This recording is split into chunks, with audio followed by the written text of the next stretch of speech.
I'm not very good at clapping. Oh, you're so good at We're clapping, not very Rog. good at football. It's Euro Day 18. We lasted longer than Spain, Rog. Yes, and we did. Copa. It's over. I am Rog. Roger Iverson. This is my partner, Michael Treverson. Rossi the ice cream man is my real father. I'm Italian today, There's Rog. no Brexit jokes No. here. They're all over Twitter if you want them. But tonight, we drink our Brennivin, which we're not allowed to say is Brennivin. We have to pretend it's a neutral drink. The famous Icelandic cocktail. Not Brennivin. We raise our glass to Iceland. Oh, that is good. Everything is possible, even clapping in synchronized fashion, because Iceland, what you did today is absolutely magnificent. I never believed 1950, England 0, USA 1 at the World Cup until today. I never believed it. I never truly understood. I always knew, I always read about it. I'd always seen it on paper. England 0, USA 1. USA, like part-timers, former catchers, dishwashers. I always knew it, David, but I didn't believe it. And then you watched today, you watched a video director, goalkeeper, coached by a coach who is a dentist coach. A dentist. Stories like that across this Icelandic squad. Undo our English Lions. Oh, stupid. And you just, my God, I tell you, not since the Battle of Yorktown have I seen a victory so remarkable, so conclusive, so shocking, so seismic. Bigger than the Cod Wars of the 1970s, Rog. Don't be so extreme. That's a bit wild. The Bigger Cod than Wars the were Cod bigger. Wars. No, the Cod Wars are bigger. This was like watching...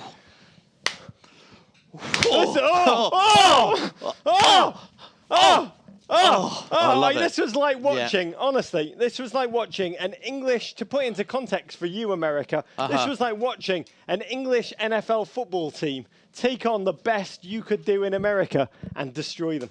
That is what it was like. Yeah, but that would never happen. And remarkable. Skull, Iceland! Yeah, Skull. Well played, Iceland. And you're thinking, well played, you know what I feel Iceland. like doing? I feel like introducing a new Volpe product to our listeners. This is Volpe gourmet pepperoni. They love it in Iceland, Rog. Oh, they love it. They love the Volpe No, they love the foods. Volpe puffin in Iceland. I've got to say, I'm so... They have Volpe puffin. Oh, I'd love a bit of puffin. What are you eating, Rog? You're eating the pepperoni. Oh, and as I do, news comes in. Roy Hodgson. Oh.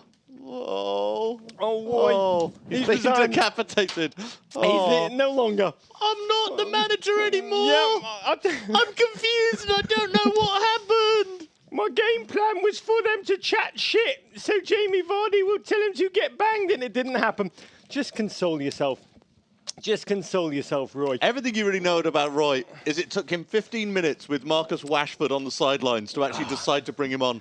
He brought him on with 3 minutes to go. He just couldn't force himself to make a decision. Roy, you can always get a job on the plant at Volpe Foods. He loves good. Oh, can we get into this, David? Because the Copa is over. Thank God. We're going to bury it at the tail end of this show. Sunil Gulati is sitting at home working out a plan for Euro Centenario 2017, which is going to play out over here. But England, Iceland, let's get into it, Davo. The Battle of Lands. One made of ice, the other made of ing. I'll take ice any day. You would? Oh, ice versus over ing. Who would win that battle? I'd just say England. I know you're watching in the locker room now. I'm sure you're on Joe Hart's phone looking in at this show. Tactically. I think Joe Hart's phone got thrown in the bath. Thrown in the bubble bath. Future tournaments. Just throw more farts. You should have thrown more farts. Yes, in the general direction. Of the referee. Yeah. Throwing more farts would be a good start. But this, from the beginning, was, for England POV, it was more a banana skin than a game of football, Davey. Yeah. I mean, there was just all the pressure on one team, none on the other. Roy Hodgson decides, I'm going to start with Raheem Sterling and Harry Kane. And ultimately... This man.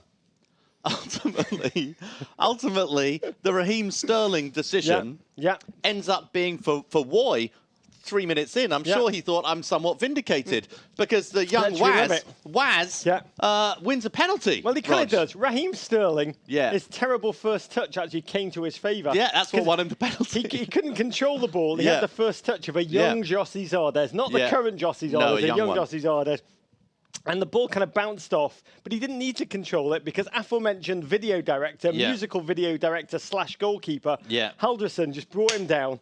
Yeah. And you're just like, oh, God, game over. Because Rooney stepped up. Rooney, before the game, told the English press, I've been practicing for penalties. I've been pointing to the spot I'm going to shoot them into and telling the goalkeeper before I take them. And that way, you have to be perfect. And even when I tell them they can't save them, he didn't miss. But I forget. But I would take it. Anyway, he hit it right into the side netting. It was a very, very good penalty. England up 1-0. And my game notes say, nerves calmed. No, because England scored way too early, Rog. You don't want to go 1-0 up in that game. Because within 34 seconds... they gave away a throw-in. Nerves back on. A throw-in, Rog. Yeah, and England undone by the most... we're not used to. Single-handedly the most English of goals, Dave. Anyone scouting Iceland knows they essentially attack you in one of three ways. Counter-attacking. Which is their most desperate and frantic fashion. But other than that, it's set pieces and these bloody long throws. I mean, Roy Hodgson said before the game when he was asked about long throws, he goes, we have identified them as their threat and we have been working on them. So we'll have Rooney. We'll have Rooney. Rooney will try and win the first header, and Carl Walker will track the player back afterwards after the first header goes down. Can I tell you, they must have spent days training on long throws, but you wouldn't have known. I mean, the first attempt, sheer panic. And they said Kyle Walker, our offensive playmaker, just showed what a defensive liability he can be. Lost his man. Rooney failed to win the first header. Krasnodar Sigurdsson. Skull! Sigurdsson.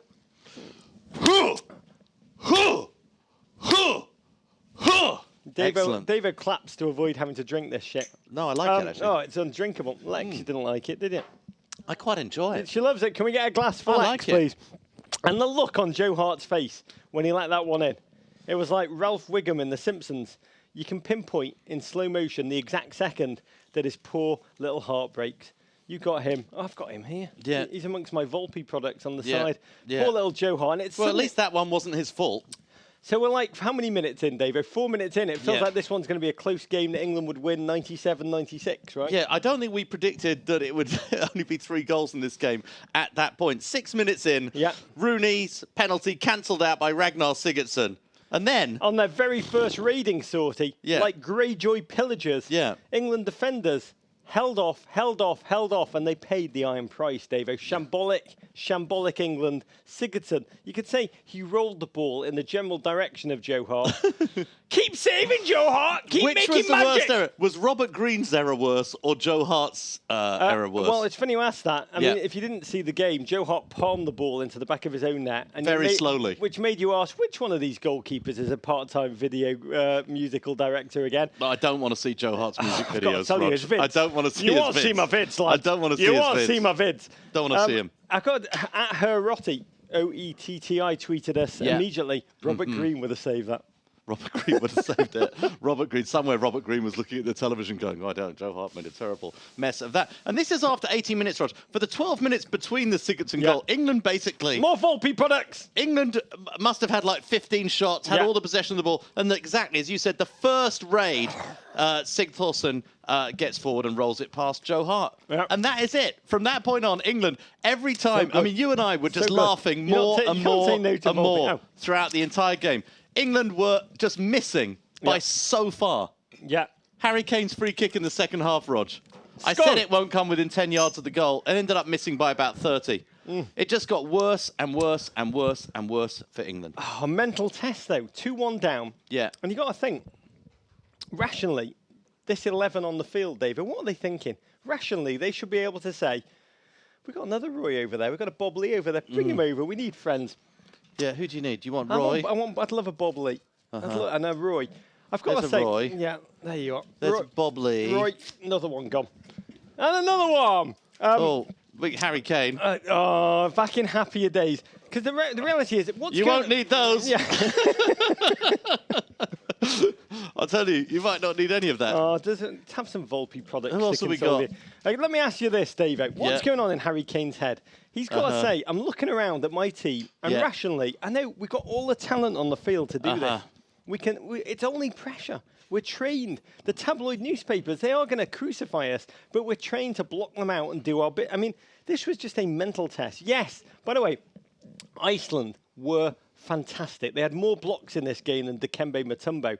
I mean, they had a massive game plan. Lars Lagerbäck, the Swedish coach, is a genius, an absolute genius. His game plan, which was to seed the wings and just throw. I've never seen so many blocks of crosses. It wasn't shots that England had, because, you know, Iceland didn't fear the English shots because they were going miles over the bar. By the way, they had no reason to fear the crosses either, because when they actually did miss a player, they sailed about 40 yards over the intended target. But rationally, David, England should have known. Deep breath. We can do this. Sturridge, Dele Alli, Harry Kane. We are great players, but instead they played with abject fear. This, to me, was like one of those Stanley Milgram psychological experiments in the 1950s, like a prisoner experiment. Nobody could hit the ball with the centre of their foot. They were literally just trying to make routine passes along the back four, and they were mishitting them, and they were bumbling on the ground. No one could quite make a tackle. Nothing connected in the way that it was intended to. The only professional who was excelling outside the Iceland team on the whole broadcast was this guy. Yeah, Bob Lee. And the reality was, Dave, I mean, abject Bob Lee fear. was enjoying it. These players just disintegrate. And these Icelandic fans, that first 45, to me, they lived a season's worth of Leicester City fans' emotions. Yeah. I mean, just packed into 45 minutes. I mean, to be clear, at half-time, did you really think Well, we talked about it. You felt that England were going to win 4-2. I thought England would come back. Which, by the way, was me managing my own expectations. And I said to you 2-2, it'll go to extra time, and then who knows I thought England would throw on Rashford, throw on Vardy, two players who know no fear. No, that requires a decision. And afterwards, it would all be reminiscent of 1990. If you didn't see the World Cup there, England played Cameroon in an amazing elimination game. Cameroon were just, no one knew who they were. They beat Argentina in the first game, kind of this unbelievably dizzying, skillful, yet physical football. England just pipped them, only just held on. And afterwards, Bobby Robson, the late, great Bobby Robson, said to the... I've spoken to Macca about that game. He said, we did no scouting. We didn't know anything about them. We thought we could just do them. And the reality is that after the game, Bobby Robson told the press in 1990, and this is, to me, what this English performance was like. He said about the Cameroon team, he said, we didn't underestimate Cameroon. We just didn't think they'd be that good. Since 1990, Rog, since that tournament in 1990, England have won 3 elimination games in major tournaments. They've beaten Denmark, they've beaten Ecuador, and they beat Spain at home on penalties. England would not win the Gold Cup. That is it. That is it. Volpe product? No, I'd love a Volpe product. Please, come on, give me a bit of pepperoni. I'm going to attach it to Joe Hart's face. I found a use for Joe Hart, Rod. Oh, he serves up the Volpe. Keep serving up Volpe product, Joe Hart. Keep serving up Volpe. I dropped them. I dropped them.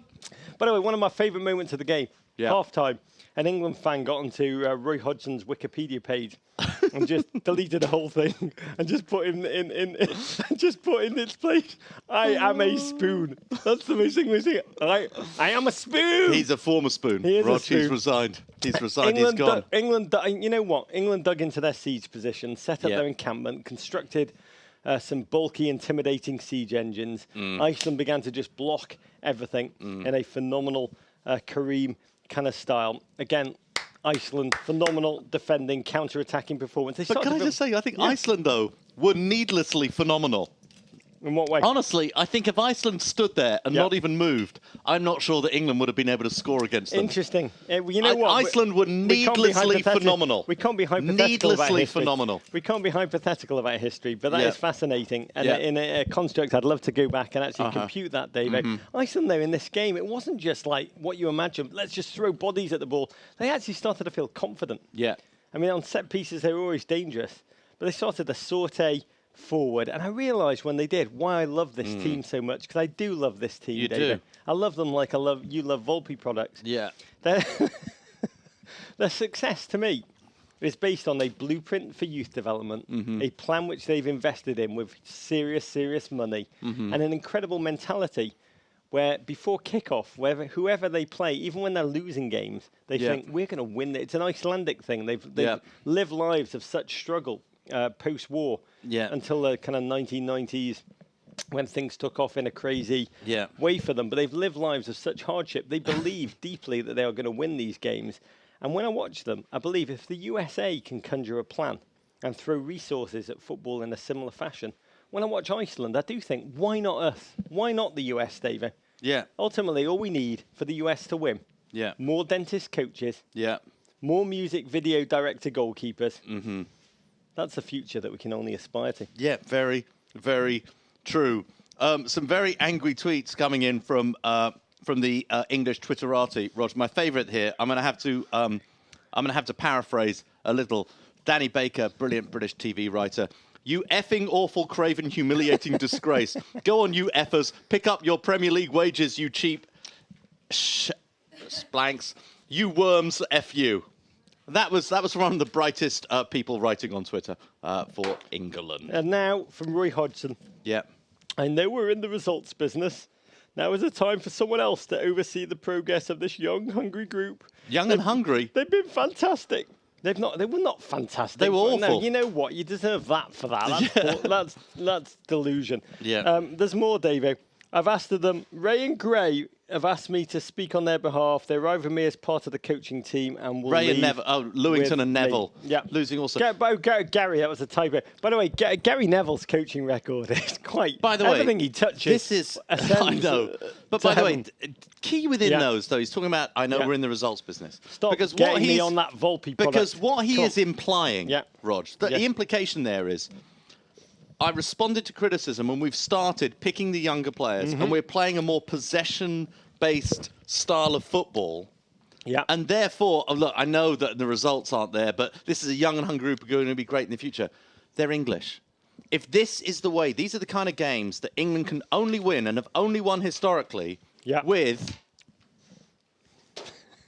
Andy Carroll's, Rog. Yep. John Terry's. Peter Crouch's. We're not a sophisticated football nation. We're not able to summon guts and courage from playing with skill. Let me put this into a way that you Americans understand. Yeah. Siege-wise, this was like eerily how the Siege of River Run would have panned out if Jamie Lannister hadn't turned up, and it just would have been the phrase trying to attract the castle. Perfect analogy. It was long, aimless shots. Yeah.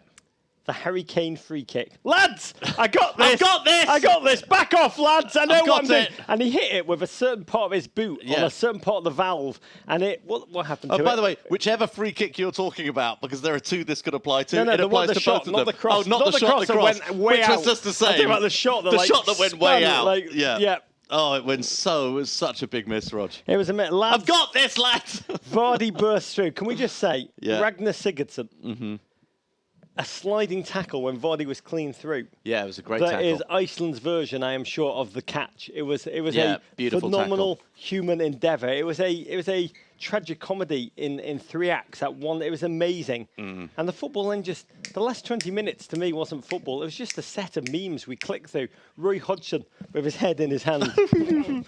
And then looking very confused, trying to think. Honestly, he spent 15 minutes trying to decide whether to bring on Marcus Rashford and ended up giving him 3 minutes. Joe Hart punching his own head, which is amazing to watch. Danny Rose, a fantastic footballer, can we say? Under no pressure whatsoever, just passing a ball directly to the feet of oh my God. He bumbles it with the wrong part of his foot. The Icelandic midfielder whose feet it went right to. Another Harry Kane set piece in a promising position. He overhit it by about 60 yards. It was like he hit it with a Big Bertha club, having never used a Big Bertha club before. Rooney off for Rashford.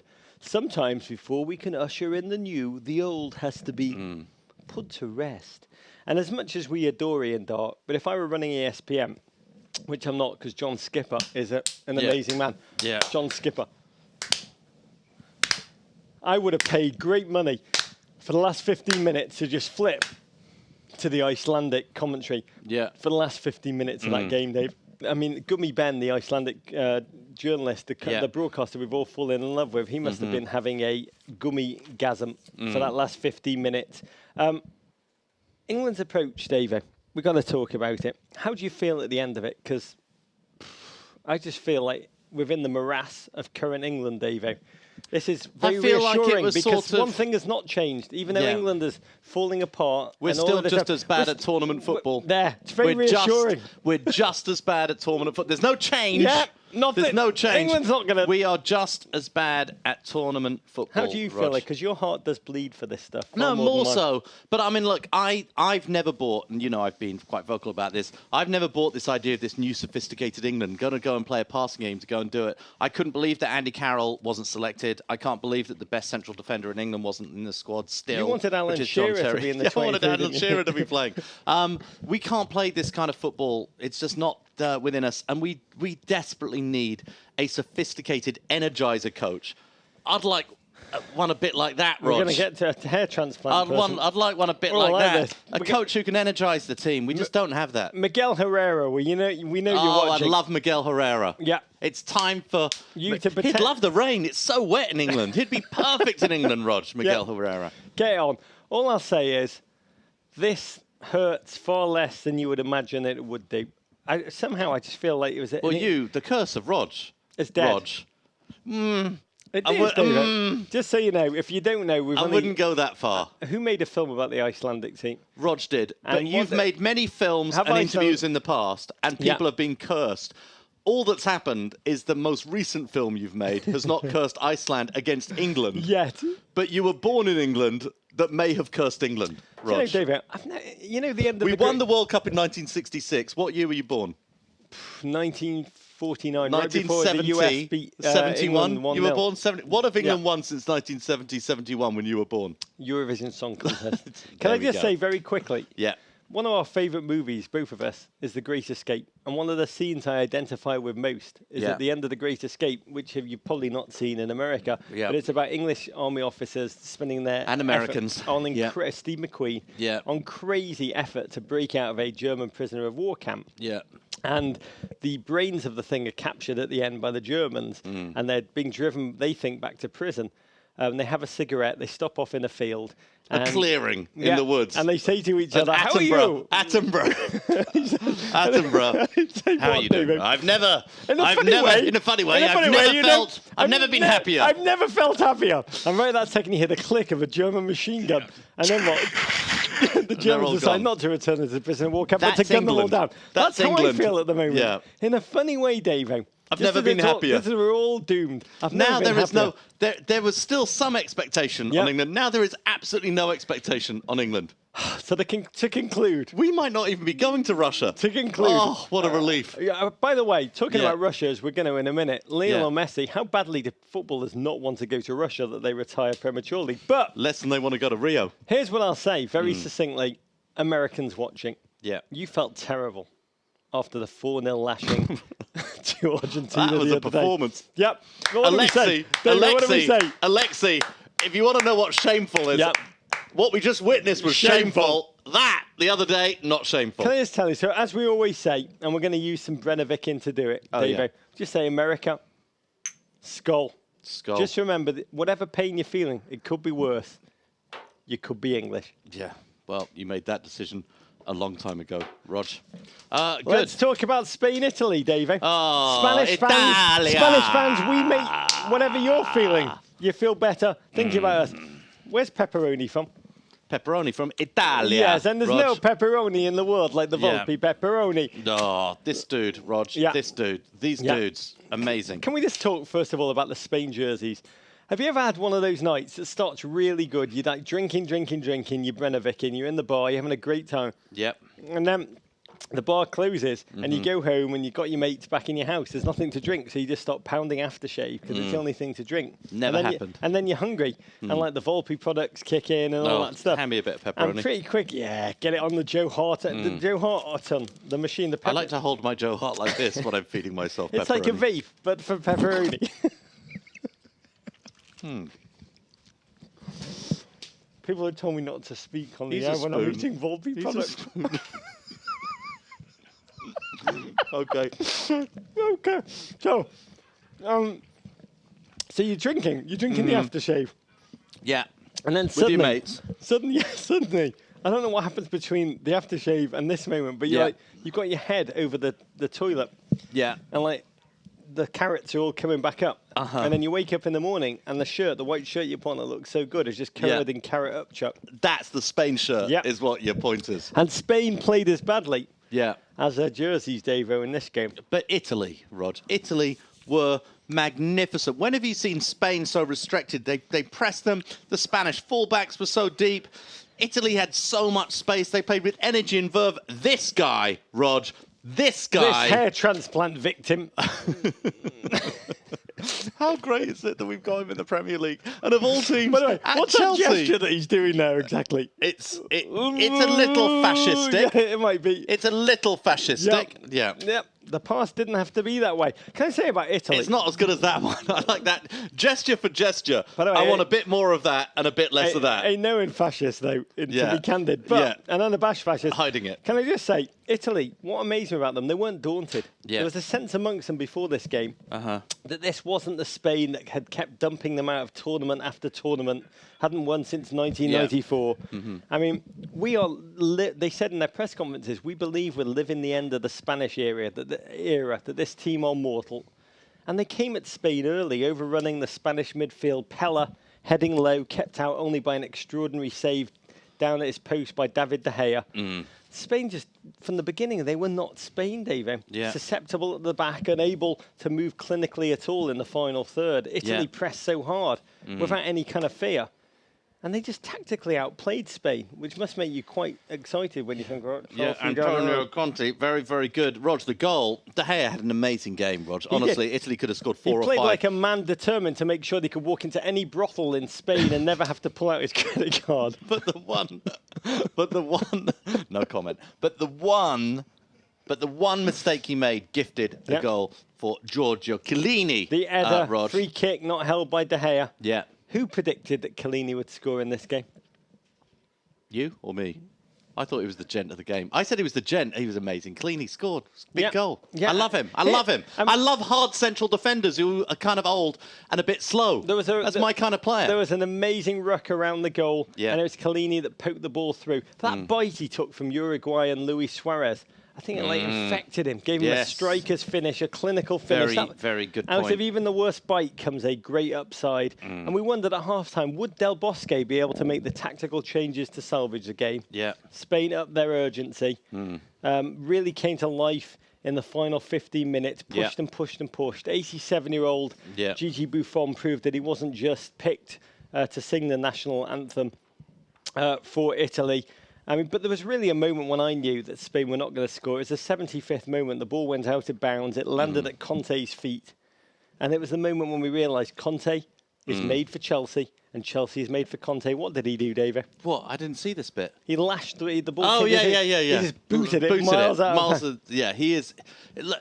There is always something going on with him. Yeah. Like, please, right now, NBC, put a camera on Antonio Conte for the entirety of every Premier League game next season. We need it. We'll use it on Men in Blazers. I'd just say, it's not fair what you're doing, Italy. This is a tournament in which there's nice old genteel men who should be put out to pasture, managing international teams. Del Bosque, Hodgson, the dentist for Iceland. Conte is it's like having a ninja assassin turn up at a children's party. It doesn't seem fair, Davo. He's fairly intense. I think we can say that. Yeah, intense. Just the tactical devotion he puts. You're not really meant to manage these teams. You're just meant to kind of you're just meant to be a nice old man like that Kentucky Fried Chicken man who suddenly isn't Norm Macdonald. Yeah, it's not Norm Macdonald anymore, Rod. What happened to Norm? I think he might be managing England next. When this... as good as any other candidate. When it all clicked down, who the hell would want that job? The Brodge is waiting for the call. I want to congratulate you because I feel like Chelsea have just won the 2016-17 Premier League season with all the accolades he's receiving, David. I'll tell you, what he really needs to do is not learn how to speak English. He can do every press conference in Italian. It'll just be cool. I've never seen a manager get such unbelievable accolades at the tournament before coming into the Premier League since Louis van Gaal at World Cup 2014. But it is because everybody, pre the tournament, they weren't talking about Italy. Many people said, including certain major ESPN analysts, this was the worst Italian team they'd ever seen going to a major tournament. There is a feeling that tactically he's got something out of the team, but I actually think it's more than tactically. You're very used to Italian master tacticians organising their team. There's something different about Conte as an Italian manager. He's doing it with passion and energy. And tactical acumen. Well, and that too, but he's like What an inspiration. I'm terrified of him already. I just want him. I don't really care if Chelsea win or not next season. I just want him to beat up the players. Can I just tell you one quick thing? It's one thing to beat Spain, which is kind of easy because you're playing against Cesc Fabregas. It's a very different thing to have Cesc Fabregas. To win games when Cesc Fabregas is on your team. Very true. Germany, Italy is going to be just a gulp of a game. It's going to be fantastic. Simon Kuiper, to my mind, one of the greatest football journalists of our generation. Has always said the joy of international football is that when the teams take the field, their nation's histories walk out alongside them. Few games complicated have that much history complicated history alongside them. And I will say about Italy, never more dangerous than when discounted totally before a tournament. See 1982, see 2006. But also for Spain, just to button it up, total damp squib of a performance today. But it shouldn't undermine what we've seen from them at the last 2 Euros, Dave. And we should never take it for granted. For me, it was an honour to watch it. And look, they did better than they did at the last World Cup, although I think many of us thought after seeing them against the Czech Republic, this is a team that we're going to do very, very well in this tournament. Talking about teams that would do very well in this tournament, quick segue into Argentina, Dave. Let's talk about the Copa. Oh, man. Last night, the finale, a game so terrible, you were able to watch the first half, kick into Game of Thrones for an hour 15, and then kick back and catch all you needed to know about this dark arts game of elbows, craziness. Red cards, Rog. Eber Lopez, who was just the referee who gave all balls an awful, awful name, Dave, in that game. And then the penalty shootout, my lord. I mean, we thought there was a Copa America rule that would kick in after extra time when it was still a draw. That seemed scripted. The tournament, would, the actual trophy would be given to the team that came fourth. I thought that was Sinigaletti's agreement, wasn't it, Dave? Yeah. But we had the penalties, and Messi steps up. Messi, the one player that every American now knows about football. Sports Center cameras on him. We're going to watch this. Blasted the ball into the dark, swampy heat of the New Jersey night, and then promptly retired, David. Yeah. Lionel Messi crying at the end, feeling Steph Curry feelings. Yeah. Hinted that that's it. What do you think? More than hinted. He said he's out. He's not going to play anymore for Argentina. Their federation melting down, Rogers. Actually, it's so bad. Their federation has been taken over by FIFA. Yeah. You've got to be in a pretty bad shape if FIFA are going to take over your federation, Rog. Who knows? I mean, he was very upset. He had his beard. He didn't feel good. I tried my hardest. What's that, his fourth final, It's been Rog? 4 finals and I was not able to win. I tried everything possible. It hurts me more than anyone. This is a man who left. He left for Barcelona age 13. We all adore him, revere him. The only people that seem to dislike Lionel Messi are Brazil and Argentinians. They see him as the foreigner. They view him as suspicion, the man who left, El Catalan. I happen to believe that this retirement, Davo, is the equivalent of James Brown throwing off the cloak on stage only to have it popped back onto his shoulders. But we will see if it's real. Let me ask you this question. If it is real, will his failure to bring any trophy at all, even a completely fake one, a manufactured one, a one so unspecial it has its own trophy because it's not really a Copa, it's the Copa America Centenario. Will it hurt his legacy, David? Slightly leading question. No. There you are. I agree with that. No, it won't. It really won't. Why won't it? Because this wasn't the tournament that would have made a big difference. Messi is still amazing. He does things week in, week out. Let's face it, international football, and with all credit to Iceland, international football, national team football is nowhere near the standard of club football. And you've watched this Copa America Aniversario, you watched the Euros. It's just nowhere near the standard of club football. And therefore, he's going to be judged on the highest standard of football we play, on the Champions League, on La Liga. He's amazing. This will never hurt him in the long run. I don't think. Do you know what I say to that? Yeah. Yeah, you're right. Plus, the World Cup is about to become pretty meaningless as it goes to Russia and then Qatar, Rog. Until it comes back to America in 2000. Come on, Lex, over the head. Get those arms over the head, Lex. Get them over the head. This is like Iceland meets Richard Simmons. And we will be back on what day, Lex? Thursday, right? Yeah, we'll be back on Thursday. Thursday, says J-Dubs, in our ear for these games. We're going to all of these ones in the brackets, Rog. And now, finally, the crap teams are all out. It's just the big boys that are left in, right? Wales and Iceland and Poland. Come on, Wales. Come on, Italy. Oh, come on, Iceland. Beautiful Iceland. Do you know what? To watch you win, to watch you stick to your game plan, to watch you kick off the ball before you do anything and just believe that you're going to win. It thrills the both of us. It thrills all of us. We're just not just joy with football, but joy about the life. British flag and the European Union. I'm not sure exactly what we're predicting here, but I do need a wing. We're predicting the rest of the Euros, Rog. How far can Iceland go? I think they can win it all, mate. I do. Greece won it all.